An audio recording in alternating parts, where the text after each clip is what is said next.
भगवते वासुदेवाय नमः। जय श्री कृष्णा, राधे राधे। हे प्रिय भक्तों, आज मार्गशीर्ष मास के कृष्ण पक्ष की द्वादशी तिथि है और आज उत्पन्ना एकादशी व्रत का पारण किया जाएगा। यानी कल जिन भक्तों ने उत्पन्ना एकादशी व्रत रखे थे वे आज अपना व्रत खोलेंगे। आज का दिन बड़ा ही शुभ और मंगलकारी है। एकादशी के व्रत के पारण के दिन तुलसी माता और लक्ष्मी माता की कथाओं को सुनने से ही एकादशी का व्रत पूर्ण माना जाता है और भक्तों की समस्त मनोकामनाएं पूर्ण होती है। तो जिन भक्तों ने व्रत नहीं भी रखा है वे भी द्वादशी के दिन तुलसी माता की इन पावन कथाओं को सुन सकते हैं। तुलसी माता की कथाओं को सुनने से धन संपत्ति और अनंत शुभ फलों की प्राप्ति होती है।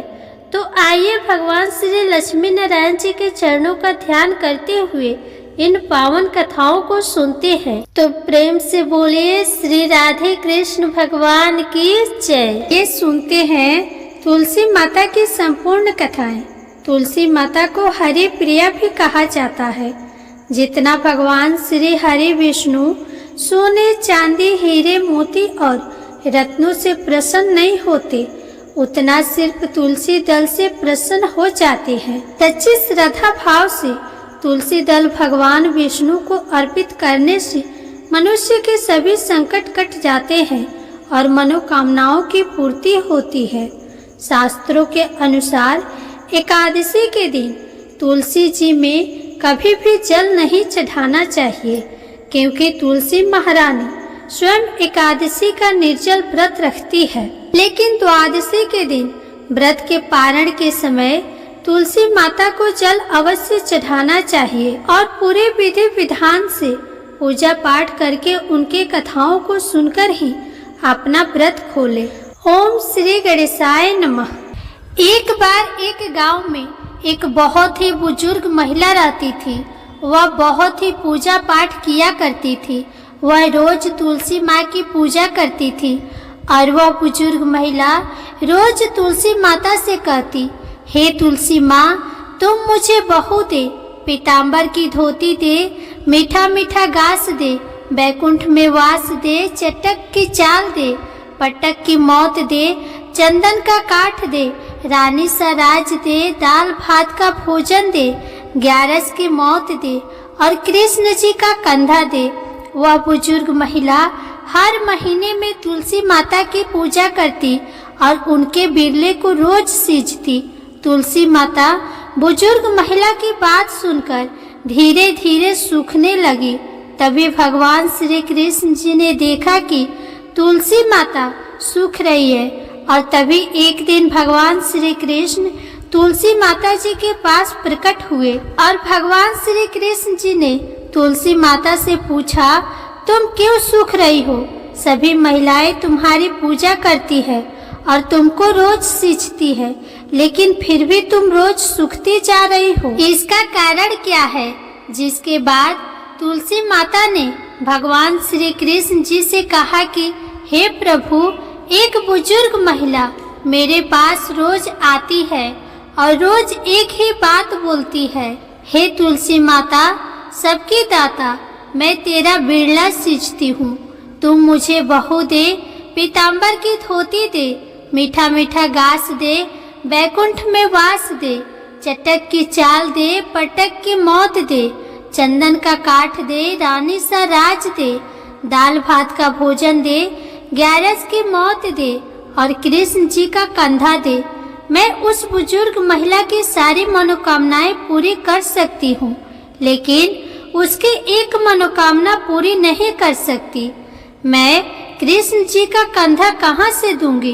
भगवान श्री कृष्ण जी तुलसी माता की बात सुनकर जोर जोर से हंसने लगे और फिर भगवान श्री कृष्ण जी ने तुलसी माता जी से कहा कि तुम चिंता मत करो, जब वह बुजुर्ग महिला की मृत्यु होगी तब मैं मौके पर आकर उसे कंधा दे दूंगा। अब जब वह बुजुर्ग महिला पूजा करने आए तो कह देना कि तुम्हें सब कुछ मिल जाएगा।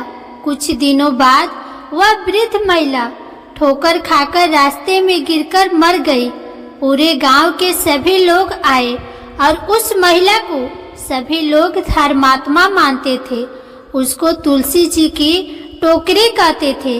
उसके परिवार में कोई भी नहीं था, इसलिए गांव वालों ने ही उसके अंतिम संस्कार करने की योजना बनाई और उसे नहलाकर जब वैकुंठी पर बैठाने के लिए उसे उठाने लगे तो उसके मृत शरीर इतना भारी हो गया था कि उसे कोई उठा नहीं पाया।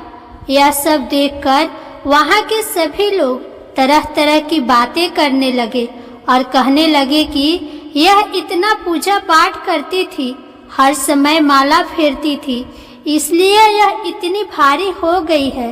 वहीं पूरी गांव में चर्चा होने लगी कि डोकरी माई कोई भक्ति नहीं करती थी, यह छल कपट करती थी। हम जिसे धर्मात्मा समझते थे वह पापी है जो कि किसी से भी नहीं उठ पा रही है। यह इसके कर्मों की सजा है। इधर भगवान ने सोचा कि मेरे भक्त की निंदा हो रही है, इसलिए भगवान ने बूढ़े ब्राह्मण का वेश धारण करके वहां पर आए और वहां पर एकत्रित लोगों से पूछने लगे कि यहाँ पर इतनी भीड़ क्यों लगी है, जिसे लोग कहने लगे कि यहाँ पर डोकरी माई मर गई है और पाप इतना था कि जिससे यह उठ नहीं पा रही है। सब उठाकर थक गए।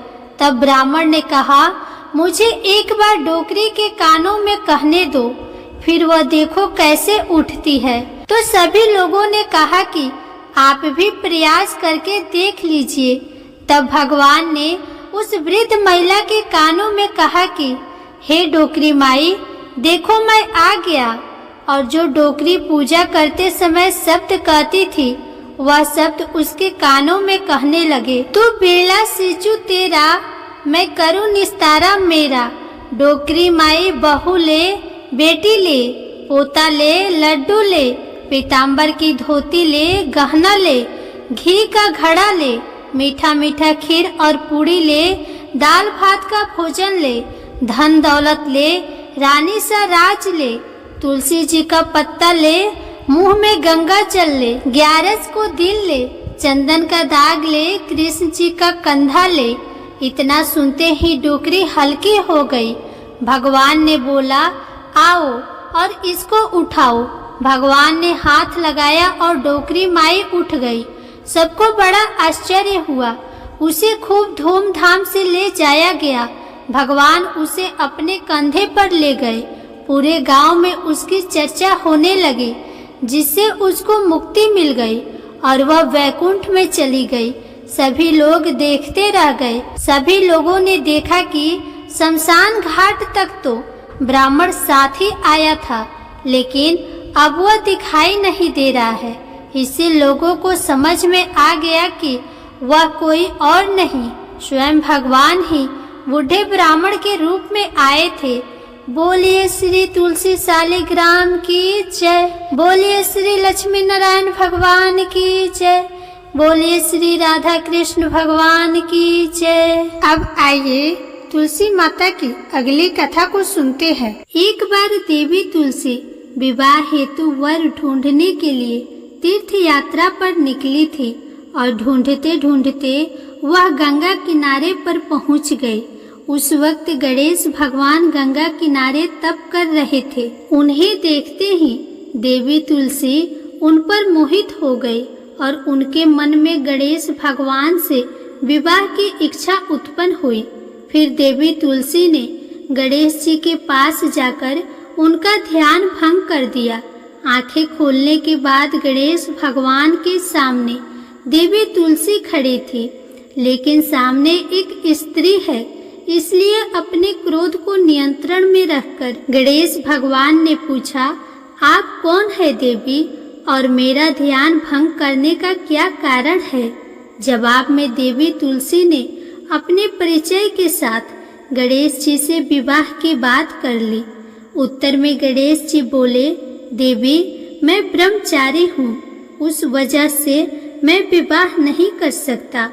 अपने विवाह प्रस्ताव के लिए ना सुनने के बाद देवी तुलसी क्रोधित हो गई और उन्होंने गणेश जी को श्राप दे दिया कि उनका ब्रह्मचर्य टूटेगा और उनके 2 विवाह होंगे। इस बात पर गणेश भगवान भयंकर क्रोधित हो उठे, क्योंकि एक तो वह स्त्री है, इसलिए ध्यान भंग करने पर भी गणेश जी ने कुछ नहीं कहा और इतनी विनम्रता से बात करने पर भी उन्हें श्राप दिया गया। फिर गणेश जी ने भी देवी तुलसी को श्राप दिया कि तुम्हारा विवाह शंखचूड़ नाम के असुर के साथ होगा। एक देवी होकर भी उनका विवाह एक राक्षस से होगा। ये जानकर देवी तुलसी विचलित हो गई और विनायक जी से इस कठोर श्राप से मुक्ति दिलाने की क्षमा याचना करने लगी। फिर गणेश जी को तुलसी देवी पर दया आ गई। वह बोले कि मेरा श्राप तो बदल नहीं सकता, वह तो सच होकर ही रहेगा, लेकिन अगले जन्म में तुम एक पेड़ बनोगे और भगवान विष्णु जी की अति प्रिय होगी। उनकी पूजा में भी तुम्हारा एक महत्वपूर्ण स्थान होगा और कलयुग के इंसान को तुम मोक्ष का मार्ग दिखाओगी।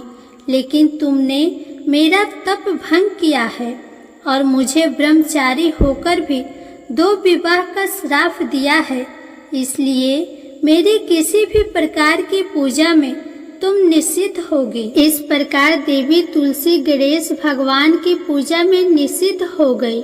तो प्रेम से बोलिए तुलसी माता की जय, श्री गणेश जी महाराज की जय। अब आइए तुलसी माता की अगली कथा को सुनते हैं। शिव पुराण के अनुसार पौराणिक समय में दैत्यों का राजा दंभ हुआ करता था। वह बहुत बड़ा विष्णु भक्त था। कई सालों तक उसके यहाँ संतान नहीं होने के कारण उसने शुक्राचार्य को अपना गुरु बनाकर उनसे श्री कृष्ण मंत्र प्राप्त किया। ये मंत्र प्राप्त करके उसने पुष्कर सरोवर में घोर तपस्या की। भगवान विष्णु उसकी तपस्या से प्रसन्न हुए और उसे संतान प्राप्ति का वरदान दे दिया। भगवान विष्णु के वरदान से राजा दंभ के यहाँ एक पुत्र ने जन्म लिया। इस पुत्र का नाम शंखचूड़ रखा गया। बड़ा होकर शंखचूड़ ने ब्रह्मा जी को प्रसन्न करने के लिए पुष्कर में घोर तपस्या की।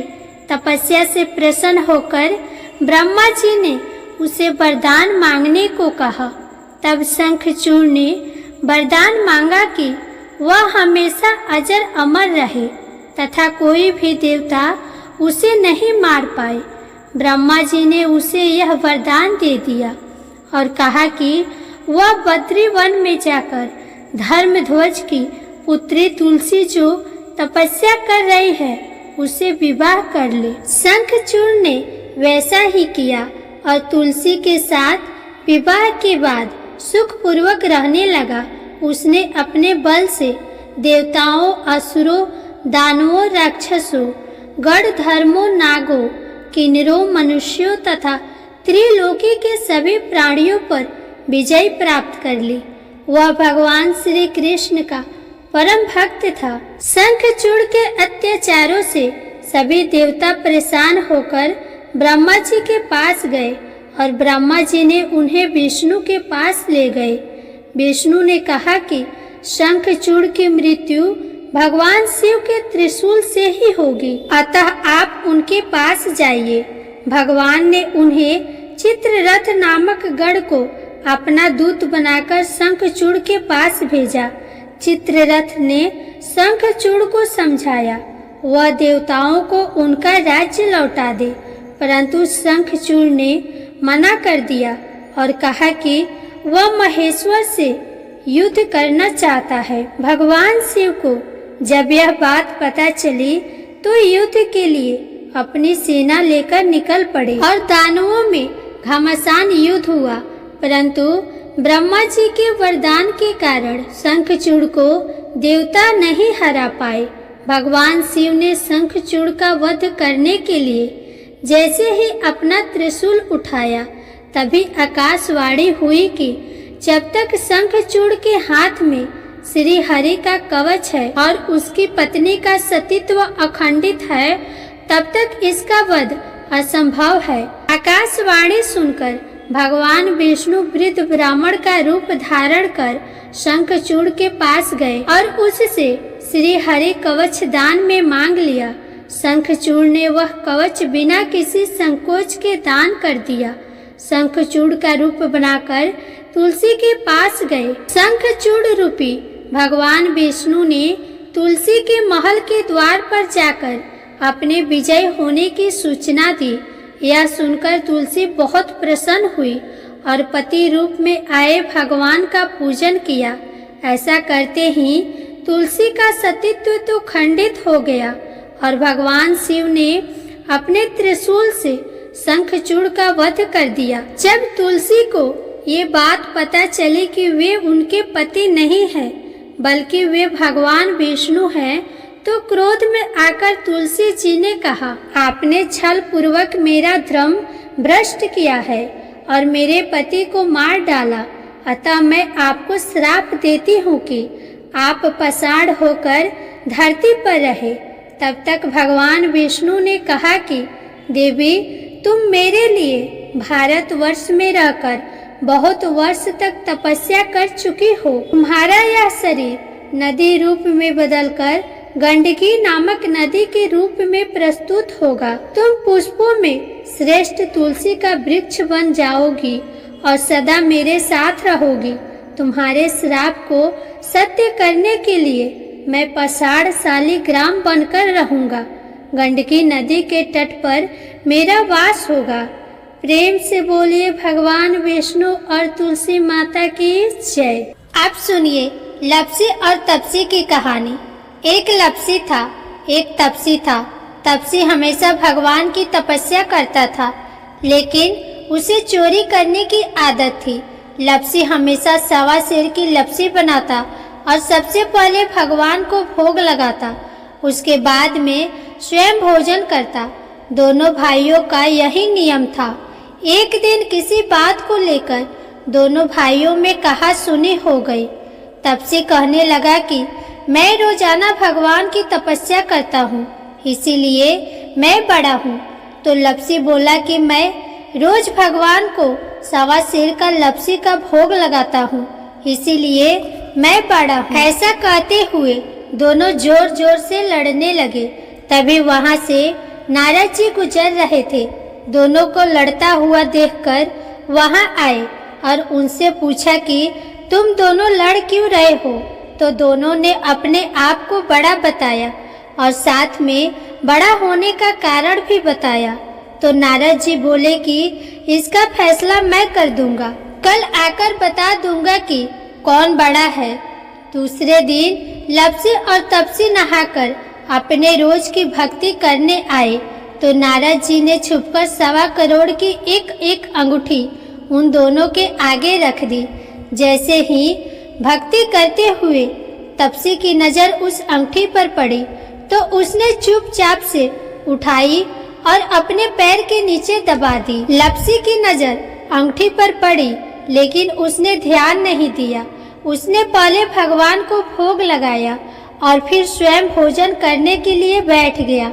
थोड़ी ही देर बाद नारद जी सामने आए तो दोनों ने पूछा कि अब बताओ हम दोनों में से कौन बड़ा है।